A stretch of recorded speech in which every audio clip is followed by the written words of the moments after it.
आदाब, नमस्कार। मैं हूं सौरभ शुक्ला। हमारे साथ हैं चंद्रशेखर, नहीं, सांसद चंद्रशेखर।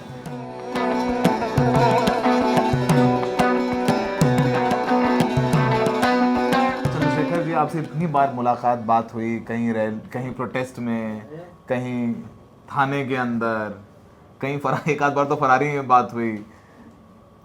अब आप सांसद बन गए हैं, कैसा ठीक है। महसूस कर रहे हैं? यही मैं मनीष से पूछ रहा था कि क्या बदला है।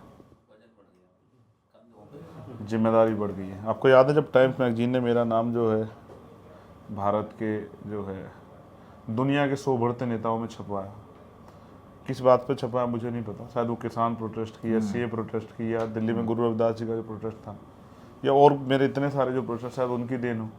लेकिन उस दिन मेरे कंधों पे ये जिम्मेदारी आ गई थी कि मैं इस बात को सच साबित करूं। और अगर सच ये है भाई, अगर अलायंस से मैं लड़के जीतता तो शायद मेरे ऊपर ये भार रहता कि भाई मैं अभी उस ताकत में नहीं हूँ कि अपने दम पे जीत सकूं। कॉन्फिडेंस थोड़ा सा। यस। और ये भी लोग कहते रहते कि भाई हमारी वजह से जीते, हमारी वजह से जीते। इन्होंने जो मेरे साथ किया, उसके बाद मेरे समाज ने जिस तरह से मेरा स्वागत किया वो ऐतिहासिक था। मैं कल रात चेक कर रहा था, कुछ पोटलियाँ मैंने उठा के रखी थी। आप भरोसा करो, वो नोट का वजन सामान्य नोट से जो आरबीआई से था उससे ज़्यादा है। उससे ज़्यादा का कारण ये है कि वो इतने हाथों से गुजर के आया है कि उसमें जो है बार बार मजदूरों का पसीना लगा है, किसानों के हाथ से मिट्टी लगी है। और वो एक एक रुपया इकट्ठा हुआ गांव में मेरे लिए जब मैं चुनाव लड़ रहा था। वो अम्बेडकर नगर से आया था पैसा, अलग अलग ब्लॉक से। उसमें मुश्किल से उसकी पूरी की वैल्यू होगी एक पोटली की 250-300 रुपये। उसमें 50 तो एक एक रुपये के सिक्के थे, 2-2 रुपये के, 5-5 रुपये के सिक्के। और जो नोट थे उनकी उनकी हालत ये बता रही थी कि वो नोट अगर कुछ दिन रख दिए जाए कमरे में तो सिलाब होकर वो सब खत्म हो जाएगा। इस तरह से लोगों ने मुझे प्यार आशीर्वाद दे के चुनाव लड़ाया। मेरी माएँ जो हैं मेरी सभा में पैसा लेके बैठती थी कि चंद्रशेखर को पैसा भी देना। ये बात भी आम हो गई थी कि वो वोट तो मांगेगा ही लेकिन पैसा भी लेगा। अब आप समझो कि जो समाज पैसा भी दे, वोट भी दे, संरक्षण भी करे, रोटी भी खिलाए, उस समाज का कर्ज उतारना है। अब दर्शकों को बता दें कि चंद्रशेखर जीते हैं अपनी पार्टी से, आज़ाद समाज पार्टी से। ये इंडिया अलायंस का हिस्सा नहीं थे, तो इनकी सीट पर समाजवादी पार्टी का भी कैंडिडेट था। वहाँ अखिलेश जी ने 2 रैलियाँ की। वहाँ पर बीजेपी के भी कैंडिडेट थे। वहाँ पर जेपी नड्डा, योगी आदित्यनाथ वगैरह सबने प्रचार किया आकर के। और बसपा का भी कैंडिडेट वहाँ पर था जो कि नंबर 3 पे रहा, और बसपा का वोट काफ़ी चौथे पर चले गए। 1% वोट मिला उन्हें। 1% वोट मिला। तो अब आपके लिए चुनाव डू और डाई इलेक्शन था। वैसे आप ये बात डू और डाई इलेक्शन था क्योंकि सबकी नजरें आप पर थीं। आप पर बहुत सारे लांछन भी लगे। कभी किसी ने आपको किसी की बी टीम कहा, कभी किसी ने आपको किसी और की बी टीम कहा। आज उन आलोचकों को आप क्या कहना चाहेंगे? बी टीम अब ए टीम हो गई है। देखो, पहली बात तो ये 2022 का जब चुनाव था, आपको हमारी काफ़ी बात हुई तो मुझे समाज ने कहा कि इस बार हम बहन जी को चीफ मिनिस्टर बनाना चाहते हैं तो आपका साथ नहीं देंगे, लेकिन अगली बार आपका देंगे। उसके बाद के मैं चुनाव पे बात करूँ तो खतौली चुनाव हुआ। लोग मेरे समाज ने, बहुजन समाज ने, मुस्लिम, दलित, पिछड़ों ने मेरे कई से वोट किया और जो सीट 3 बार नहीं जीत पाए थे वो सीट जीते। फिर घोसी का चुनाव हुआ, वो जीते, तब हम अलायंस के लोगों के साथ थे। फिर मैनपुरी का चुनाव हुआ, वो भी जीते। उसके बाद मध्य प्रदेश और राजस्थान का चुनाव, आपको याद हो मध्य प्रदेश में भी हम कुछ ही 10-11 हज़ार से एक सीट जो है जीतते रह गए। बहुत सारी सीटों पे हम अच्छे नंबर लेके आए, लेकिन राजस्थान में तो हम कई सीटों पे 5-5, 4-4 हज़ार से बहुत करीब से हारे। अगर कुछ वोट ना काटे उधर कुछ पार्टियों ने तो वहाँ भी आज हमारे 3 से 4 एमएलए होते और हमें लगभग 30 सीटों पे 4 लाख के लगभग वोट मिला। तो लगातार ग्राफ बढ़ रहा था। अब जरूरत थी एक पुश की कि एक संवैधानिक पद हमारे हिस्से में आए संघर्ष से, और वो ऐसा हमारे लोगों का कहना कि वो आपके जरिए ही आना था। कुदरत ने तय किया था कि चंद्रशेखर आज़ाद के जरिए ही वो रिजल्ट आएगा, और वो रिजल्ट लोकसभा में नगीना के जरिए मुझे आधार बना के, जबकि उसमें मेहनत हमारे पूरे देश का जो संगठन है हमारे जो टॉप लीडर हैं, लीडरशिप है, सब ने आके मेहनत की। और इतनी मेहनत थी, 1 महीना आदमी रोजे रखता है ईद के त्यौहार के लिए, लेकिन कोई ईद पे भी अपने घर नहीं गया, सब लोग वहीं डटे रहे। उन्होंने कहा हमारी ईद तो 4 तारीख को होगी। इस उनके मन में ये करो मरो की फीलिंग थी कि भाई हमें साबित करना है कि हम किससे कम नहीं है। अलग है कि हम साधन हम पे कम है, ये अलग है कि हम पे उस तरह की जो है हमारे पास नाम नहीं है, पोजीशन नहीं है, लेकिन हम किससे कम नहीं, क्योंकि लोकतंत्र में रानी का बेटा राज नहीं करेगा, राजा वो बनेगा जिसको जनता वोट देगी, जिसको जनता जिस पर भरोसा करेगी। आपकी बात से याद आया, आकाश आनंद आपकी सीट पर प्रचार करने आए थे, जो कि बसपा के उत्तराधिकारी थे, मायावती जी के उत्तराधिकारी थे, बसपा के लिए प्रचार कर रहे थे, मायावती जी के भतीजे हैं। उन्होंने कहा था कि आपकी जमानत जब्त हो जाएगी। ठीक, कुछ कहना चाहेंगे उनके बयान पर? नहीं, जिनसे संघर्ष होता है उनसे समझौता नहीं होता, जिनसे समझौता उनसे संघर्ष नहीं होता। भाई है, छोटे भाई हैं, और बेंजी ने कहा है परिपक्व हैं, अभी नादानी में बोल गए। आप परिपक्व? हाँ, यही कहा हाँ, आपने, आप ट्वीट में पढ़ा होगा सब लोग। आप परिपक्व कहा ना कि भाई Immature। हाँ, इनमेच्योर, जब तक मैच्योरिटी नहीं आती तो ठीक है, किसने समझा दिया होगी, ऐसा कह दो चंद्रशेखर। देखो मैं फिर कह रहा हूँ, नुकसान हो गया उससे। समाज मुझसे बहुत प्यार करता है, और वो इंतजार कर रहा था कि एक आबादी आदमी, क्योंकि मेरे पीछे कोई विरासत नहीं है, मेरा कोई गॉड फादर नहीं है। अगर कोई है तो डॉक्टर अम्बेडकर की लेगेसी है, माननीय काशीराम साहब की लेगेसी है, उनके विचार है और भारतीय संविधान है। यही मेरी ताकत है। अगर मेरी असल ताकत है तो वो भीम आर्मी है। वो एक ऐसी सेना जो मेरे एक इशारे पे कुछ भी कर सकती है, और देश ने देखा है। आपको 2 अप्रैल 2018 याद होगा, आपको दिल्ली का रविदास गुरु घर का आंदोलन याद होगा, आपको सीए का प्रोटेस्ट याद होगा। ऐसे कितने प्रोटेस्ट हैं जिसमें मेरी एक आवाज़ पे देश बंद तक की नौबत आई। तो अब जरूरत थी एक रिजल्ट की। हाथरस आप सब कुछ आपके सामने, सरकारों को मजबूर हुआ होना पड़ा। तो ये ताकत भीम आर्मी की ताकत है। मैं भीम आर्मी के कार्यकर्ता का धन्यवाद करता हूँ। उन्होंने इस दिन के लिए बहुत आंसू बहाए हैं, बहुत जुर्म सहा है, लाठियाँ खाई है, जेलें काटी, लेकिन डटे रहे वो लोग। अब आप मेरे ऊपर, उनको इस आंदोलन पे और माननीय काशीराम साहब की इस बात पे भरोसा था कि मुर्दा लोग मिशन नहीं चलाते, जिंदा लोग रुकने नहीं देते, तो उन्होंने रुकने नहीं दिया। आज उसका परिणाम ये है कि जिसको रोकने के लिए चारों तरफ से घेरा बनाया गया, वो सारे घेरों को तोड़ते हुए अभिमन्यु तो 90 उसमें आके, 9वां चक्र था, 9वें चक्र में आके, 7वें 9वें चक्र में आके अभिमन्यु बेचारा आखिरी चक्र में आके टूट गया, क्योंकि वो जानता नहीं था। यहाँ तो मुझसे पहले हमारे लोगों ने बहुत मेहनत करके सब कुछ अच्छा बना के रखा। मैंने तो सिर्फ, मुझे जो काम उन्होंने दिया वो किया। हमारी पार्टी ने बहुत अच्छी पॉलिसी बनाई, बहुत अच्छा मैनेजमेंट था, और उन्होंने साबित किया कि भाजपा को रोका जा सकता है चंद्रशेखर आजाद की मदद करके। अब आप लोकसभा में होंगे, नाउ आप लॉ मेकर हैं, तो आपकी प्रायोरिटीज क्या होंगी? इसमें सवाल ऐड कर देता हूं, क्योंकि चुनाव के दौरान कई बीजेपी के सांसदों के बयान आए, जैसे अरुण गोविल, वो भी लॉ मेकर हो गए। उन्होंने कहा कि 400 सीटें दीजिए तभी तो संविधान बदलेगा।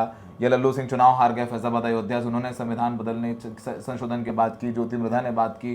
बीजेपी के कई सांसदों ने संविधान में बदलाव किया, 400 सीटें लाने की बात की। फिर बाद में प्रधानमंत्री ने कहा कि BR अम्बेडकर भी आ जाए बाबा साहब, तो संविधान नहीं बदल सकते।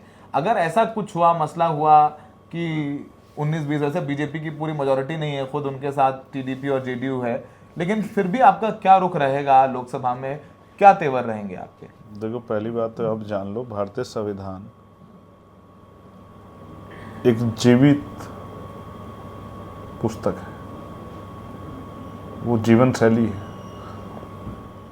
वो इस देश के अरबों लोगों के खून में बहता है, वो इस देश की आत्मा है। उससे कोई छेड़खानी करेगा, इसको किसी भी सूरत में बर्दाश्त नहीं किया जा सकता। ये जो घमंड के भाषण दिए ना, तो राम, टीवी सीरियल के राम तो बहुत करीब से बच गए, और उनको मेरा धन्यवाद करना चाहिए कि मुझे समय नहीं था, बाकी मेरठ चला जाता तो शायद इतने करीब से बच भी नहीं पाते। लेकिन बाकी जो लोग इतने बड़े बड़े बयान दिए, हमारे साथी जो है राजस्थान के बयान देने वालों को वहीं हरा दिए, हनुमान बेनीवाल, और ऐसे ही एक दलित समाज के व्यक्ति ने अयोध्या में हरा दिए। आप समझो मेरी बात को, मैं क्या कहना चाहता हूँ आपको। संविधान की तरफ अगर कोई आंख उठाएगा, तो सरकार वो चाहे इनकी हो चाहे किसी और की हो, तो पहले चंद्रशेखर आज़ाद की हत्या करनी पड़ेगी, तब शायद आप ऐसा करने में कामयाब हो जाओ। उससे पहले कोई रास्ता नहीं, पहले भीम आर्मी से टकराना पड़ेगा। जाति के आधार पर, धर्म के आधार पर डिस्क्रिमिनेशन जिस तरह किया जा रहा है और कानून बन रहे हैं, अब अगर कोई कानून बनेगा, जितनी हम में हिम्मत होगी उतनी हिम्मत से उसका विरोध करेंगे। और इनको भी, ये जो मरे हुए विपक्ष के लोग, इनको भी झकझोरेंगे कि ये भी जाके, अगर विपक्ष मजबूत रहेगा तो सत्ता पे बैठे लोग कभी तानाशाही नहीं कर पाए, कभी अहंकार नहीं कर पाएंगे। और ये उसी का परिणाम है बड़बोलेपन का, कि देखिए क्या हालात बना खड़ा कर दिया। और अगर इंडिया अलायंस के लोगों ने समझदारी दिखा दी होती थोड़ी सी, तो आज हो सकता है परिणाम और बदलाव होते। लेकिन सब लोग अपने अपने काम को और अपने अपनी पार्टी के बारे में सोच रहे, तो इसलिए चंद्रशेखर आज़ाद पर जिम्मेदारी है कि वो आज़ाद समाज पार्टी के भविष्य के बारे में सोचें। मेरे जैसे लोग जब आएंगे सदन में तो मुद्दों पर चर्चा होगी। मैं नौजवान हूँ, बेरोजगारी पर चर्चा होगी, जातिगत जनगणना पर चर्चा होगी, प्रमोशन रिजर्वेशन पर चर्चा होगी। जब मेरे जैसे लोग आएंगे तो महंगाई पर चर्चा होगी। मेरे जैसे लोग आएंगे सामाजिक न्याय पर चर्चा होगी। मेरे जैसे लोग आएंगे किसानों के मुद्दों पर चर्चा होगी, अग्निवीर पर चर्चा होगी। मेरे जैसे लोग होंगे पुरानी पेंशन पे चर्चा होगी। तो वो तमाम चीज़ों पे चर्चा होंगी, महिला सशक्तिकरण पे चर्चा होंगी। मैं कोई एक बेटी ऐसी नहीं होगी जिस पर जुल्म होता हो, चंद्रशेखर आज़ाद कोशिश करके उसकी मदद करने ना जाता हूँ। इस चुनाव में भले मैं चूका, लेकिन उसके बाद तत्काल में गया मध्य प्रदेश में, एक बेटी के साथ जुल्म हुआ, और आपने देखा कि क्या कमाया मैंने। आप सुनना और जानना चाहते हो? कांग्रेस के एक्स चीफ मिनिस्टर वहाँ गए, और मौजूदा कांग्रेस के जो है पीसीसी के जो वो हैं अध्यक्ष, वो वहाँ गए और उन्होंने राहुल गांधी जी से बात कराई, कांग्रेस के बड़े नेता से। फिर वहाँ सिटिंग चीफ मिनिस्टर गए भाजपा के, लेकिन उन परिवार ने वीडियो जारी करके क्या कहा कि मैंने किसी भरोसा नहीं, चंद्रशेखर भाई आए, ये कमाया चंद्रशेखर ने भीम आर्मी के जरिए। तो आप महसूस करो, जो मेरी एक आवाज़ पे भाजपा को इतना बड़ा सबक सिखा सकते हैं, आने वाले कल में मेरी एक आवाज़ पे क्या नहीं कर सकते। 2 अप्रैल 2018 भूला थोड़ा ये देश अभी, तब हमने 17 लोगों ने शहादत दी थी। अगर हमें 7,000 लोगों को शहादत देनी पड़ी, 70,000 को, क्या फर्क पड़ता है? हम पे कमी थोड़ी सर होगी। कितनी बार जेल गए आप अभी तक? मुझे भी गिनती नहीं है। फिर भी 1 2 3 4 में गिन रहा हूँ, 5 6 तो मैं जानता हूँ, 6 से ज़्यादा है। देखो, मैं कई स्टेटों में जेल में गया। हाँ। मैं राजस्थान में भी जेल में रहा हूँ। हाँ। और मैं यूपी की भी कई जगह जेलों में रहा हूँ। और मैं दिल्ली में भी 2 बार तिहाड़ में रहा हूँ। और मैं फिर आपसे कह रहा हूँ, मुझे आज आप जेल भेज दो, मैं जेल से नहीं डरता। जेल आत्मचिंतन का, अगर ये इतना जुल्म मेरे ऊपर ना करते, शायद मैं इतना ताकतवर ना हो पाता।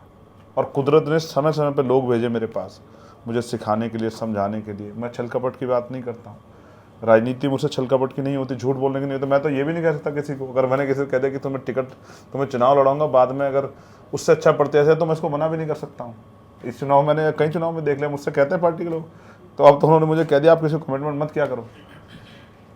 तो ये हालत है, क्योंकि हमने जिन महापुरुषों का आदर्श माना, उन्होंने हमें सिखाया नहीं। बुद्ध हों, संत रैदास जी हों, संत कबीर जी हों, गुरु नानक देव हों, कभी उन्होंने हमें छल कपट नहीं सिखाया। डॉक्टर अंबेडकर कितने स्पष्टवादी थे, उन्होंने कहा सिर्फ विरोधी होने के कारण विरोध करना मैं इसको सही नहीं मानता।